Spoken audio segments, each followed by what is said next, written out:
नमो बुद्धाय. जय भीम. भगवान बुद्ध आणि त्यांचा धम्म प्रश्नावली सदरमध्ये आपले स्वागत आहे. मित्रहो, भगवान बुद्ध आणि त्यांचा धम्म प्रथम खंड भाग पहिला, जन्मापासून परिवाज्येपर्यंत, यामधील 3 जन्म. डॉक्टर बाबासाहेब आंबेडकर यांनी आपल्या भगवान बुद्ध आणि त्यांचा धम्म या ग्रंथात बुद्धांच्या जन्माविषयी पारंपरिक चमत्कार कथा बाजूला ठेवून तर्कसंगत आणि ऐतिहासिक दृष्टिकोन मांडला आहे. त्यांनी बुद्धांच्या जन्माशी संबंधित दैवी व चमत्कारिक कथांना दुय्यम मानले. बुद्ध हे सामान्य मानव म्हणून जन्मले, पण त्यांच्या बुद्धिमत्ता, करुणा आणि चिंतनामुळे ते बुद्ध झाले असे त्यांनी स्पष्ट केले. बुद्धांचा जन्म हा केवळ एका राजघराण्यातील घटना नसून पुढे मानव मुक्तीचा मार्ग दाखवणाऱ्या व्यक्तिमत्वाचा प्रारंभ होता, असे आंबेडकरांचे मत आहे. थोडक्यात, डॉक्टर आंबेडकरांच्या मते बुद्धांचा जन्म ऐतिहासिक, मानवी आणि सामाजिक संदर्भात समजला पाहिजे, चमत्कारांच्या आधारावर नव्हे तर विचारांच्या आधारावर. याच जन्म यामधील अल्पशा माहिती प्रश्नावली माध्यमातून आपण बघणार आहोत. सर्व प्रश्नांची स्पष्टीकरणासहित अचूक उत्तरे आपण बघणार आहोत. व्हिडिओ शेवटपर्यंत पहा. प्रश्न क्रमांक 1. तथागत बुद्धांचा जन्म कोठे झाला? ए. राजगृह, बी. कपिलवस्तू, सी. लुंबिनी, डी. श्रावस्ती.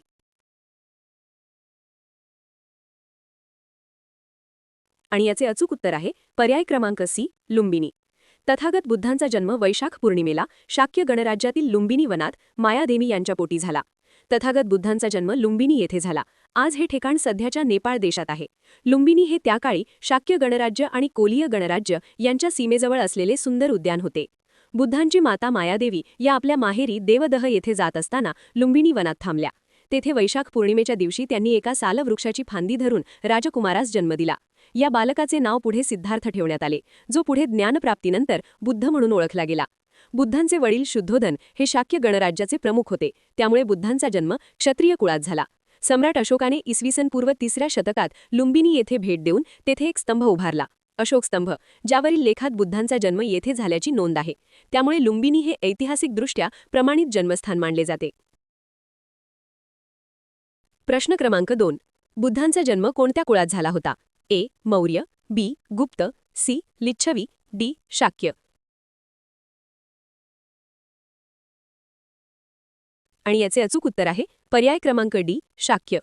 तथागत बुद्धांचा जन्म शाक्य क्षत्रिय कुळात कपिलवस्तू येथे गणराज्य व्यवस्थेत झाला होता. हे कुळ त्या काळातील एक स्वतंत्र गणराज्य होते. शाक्य हे क्षत्रिय वर्णातील गणराज्य होते. त्यांची राजधानी कपिलवस्तू होती, आजचे नेपाळ भारत सीमेवरील प्रदेश. शाक्य राज्यावर एखादा सर्वाधिकार राजा नसून गणपद्धतीने राज्यकारभार चालत असे.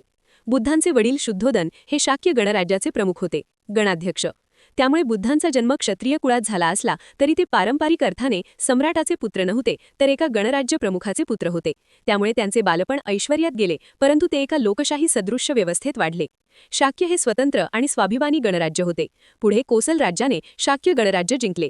बुद्धांच्या शिकवणीत समानता, स्वातंत्र्य आणि संघ पद्धती यांचा जो प्रभाव दिसतो तो त्यांच्या शाक्य गणराज्याच्या पार्श्वभूमीशी संबंधित मानला जातो. प्रश्न क्रमांक 3. बुद्धांचे वडील कोण होते?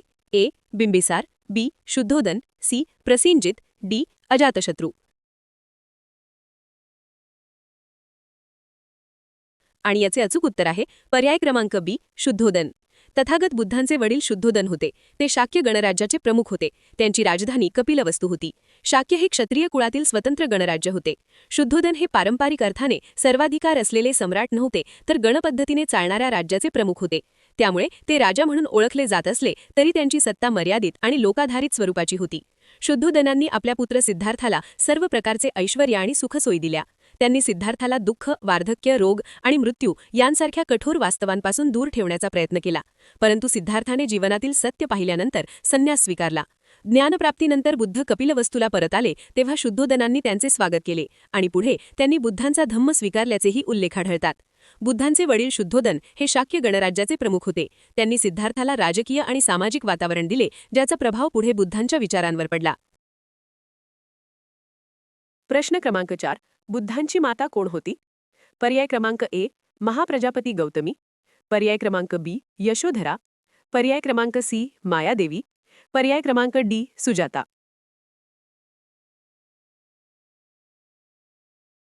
आणि याचे उत्तर आहे पर्याय क्रमांक सी. मायादेवी. तथागत बुद्धांची माता मायादेवी महामाया होत्या. त्या कोलीय गणराज्यातील देवदह येथील राजकन्या होत्या. त्यांचा विवाह शाक्य गणराज्याचे प्रमुख शुद्धोधन यांच्याशी झाला होता. त्या शाक्य आणि कोलीय या 2 गणराज्यांतील राजघराण्यांना जोडणारा दुवा होत्या. मायादेवी या आपल्या माहेरी जात असताना लुंबिनी वनात थांबल्या. तेथे वैशाख पौर्णिमेच्या दिवशी त्यांनी एका सालवृक्षाची फांदी धरून पुत्रास जन्म दिला. त्या पुत्राचे नाव पुढे सिद्धार्थ ठेवण्यात आले, जो पुढे ज्ञानप्राप्तीनंतर बुद्ध म्हणून प्रसिद्ध झाला. परंपरेनुसार बुद्धांच्या जन्मानंतर केवळ 7व्या दिवशी मायादेवी यांचे निधन झाले. त्यानंतर सिद्धार्थाचे पालनपोषण त्यांच्या मावशीने म्हणजेच महाप्रजापती गौतमीने केले. बुद्धांची माता मायादेवी या कोलीय गणराज्याच्या राजकन्या होत्या. त्यांनी लुंबिनी येथे वैशाख पौर्णिमेला सिद्धार्थास जन्म दिला, ज्याने पुढे जगाला करुणा, प्रज्ञा आणि समतेचा संदेश दिला. प्रश्न क्रमांक 5. बुद्धांचा जन्म कोणत्या दिवशी झाला असे मानले जाते? पर्याय क्रमांक ए माघ पौर्णिमा, पर्याय क्रमांक बी आषाढ पौर्णिमा, पर्याय क्रमांक सी वैशाख पौर्णिमा, पर्याय क्रमांक डी कार्तिक पौर्णिमा. आणि याचे उत्तर आहे पर्याय क्रमांक सी वैशाख पौर्णिमा. तथागत बुद्धांचा जन्म वैशाख पौर्णिमेला झाला असे मानले जाते. हा दिवस बौद्ध अनुयायांमध्ये अत्यंत पवित्र आणि प्रेरणादायी मानला जातो आणि तो बुद्ध पौर्णिमा किंवा वेसाख म्हणून साजरा केला जातो. वैशाख महिन्यातील पौर्णिमा म्हणजे एप्रिल-मे दरम्यान. परंपरेनुसार याच दिवशी बुद्धांचा जन्म, ज्ञानप्राप्ती म्हणजे बोधगया येथे आणि महापरिनिर्वाण झाले असे मानले जाते. त्यामुळे हा दिवस त्रिस्मरणीय मानला जातो. बुद्धांच्या जन्मवर्षाबाबत मतभेद असले तरीही वैशाख पौर्णिमा ही जन्मतिथी म्हणून सर्वमान्य आहे. या दिवशी बौद्ध अनुयायी बुद्धवंदना करतात, त्रिशरण आणि पंचशील घेतात, धम्मपठण आणि प्रवचनांचे आयोजन करतात, दानधर्म आणि सामाजिक सेवा करतात. तथागत बुद्धांचा जन्म वैशाख पौर्णिमेला झाला असे मानले जाते. हा दिवस जगभरातील बौद्धांसाठी अत्यंत पवित्र आणि प्रेरणादायी मानला जातो. प्रश्न क्रमांक 6.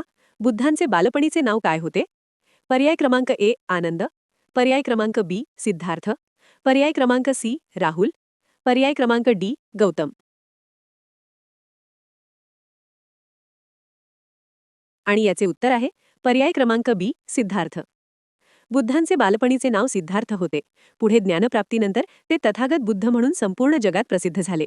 सिद्धार्थ हा संस्कृत शब्द असून त्याचा अर्थ ज्याचे उद्दिष्ट सिद्ध झाले आहे किंवा ज्याने ध्येय प्राप्त केले आहे असा होतो. हे नाव त्यांच्या जन्मानंतर ठेवण्यात आले. बुद्ध हे शाक्य गणराज्यातील राजघराण्यात झाले. त्यांच्या जन्मानंतर राजदरबारातील ऋषी आणि ज्योतिषांनी भविष्यवाणी केली की हा बालक पुढे एक महान सम्राट होईल किंवा जगाचा उद्धार करणारा महान संन्यासी बनेल. या विशेष भविष्यामुळे त्यांना सिद्धार्थ हे अर्थपूर्ण नाव देण्यात आले. सिद्धार्थ हे त्यांचे गृहस्थ जीवनातील नाव होते. ज्ञानप्राप्तीनंतर ते बुद्ध म्हणून ओळखले जाऊ लागले. त्यांना गौतम बुद्ध असेही म्हटले जाते. गौतम हे त्यांच्या गोत्राचे नाव होते. प्रश्न क्रमांक 7. बुद्धांचा जन्म कोणत्या देशात झाला? ए भारत, बी श्रीलंका, सी चीन, डी नेपाळ.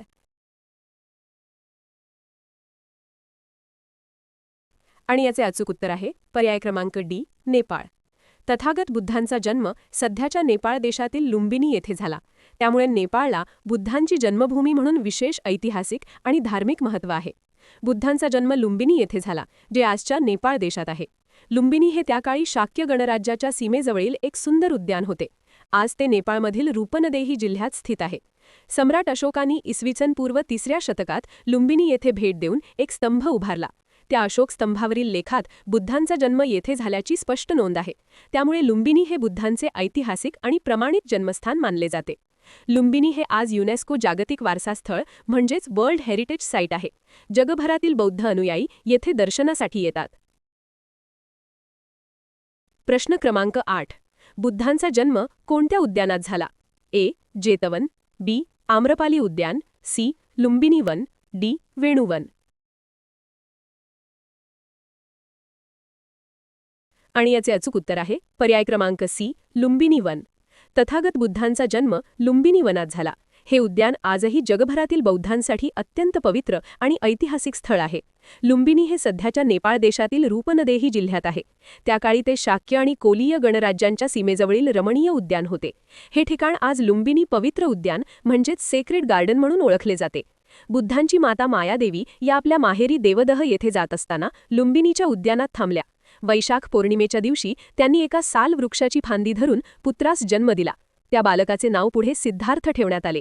सम्राट अशोकाने इसवी सन पूर्व 3ऱ्या शतकात येथे भेट देऊन एक अशोक स्तंभ उभारला. त्या अशोक स्तंभावरील लेखात बुद्धांचा जन्म येथे झाल्याची स्पष्ट नोंद आहे. त्यामुळे लुंबिनी वन हे बुद्धांचे ऐतिहासिक आणि प्रमाणित जन्मस्थान मानले जाते. प्रश्न क्रमांक 9. बुद्धांचा जन्म कोणत्या राजघराण्यात झाला? ए. कोसल, बी. मगध, सी. शाक्य गणराज्य, डी. वज्जी संघ.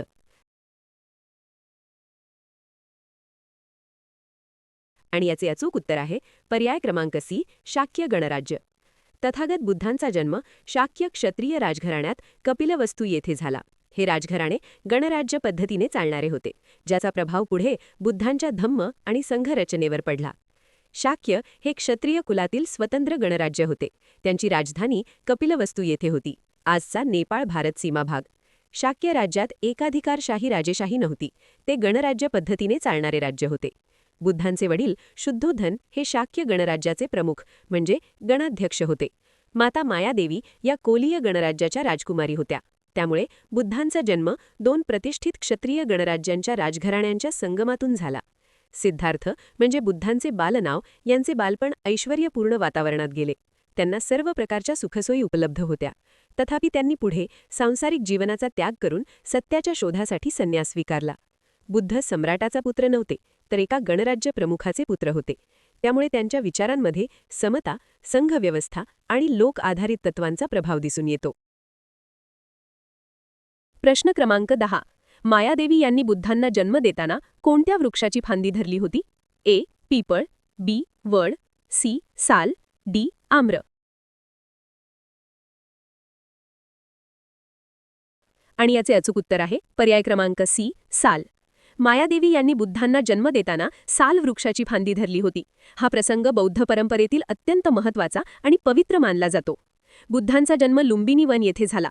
मायादेवी या आपल्या माहेरी देवदह येथे जात असताना लुंबिनीच्या उद्यानात थांबल्या. तेथे वैशाख पौर्णिमेच्या दिवशी त्यांनी एका साल वृक्षाची फांदी धरून उभ्या अवस्थेत पुत्रास जन्म दिला, असे बौद्ध परंपरेत वर्णन आढळते. साल वृक्ष हा त्या प्रदेशातील सामान्य आणि पवित्र मानला जाणारा वृक्ष आहे.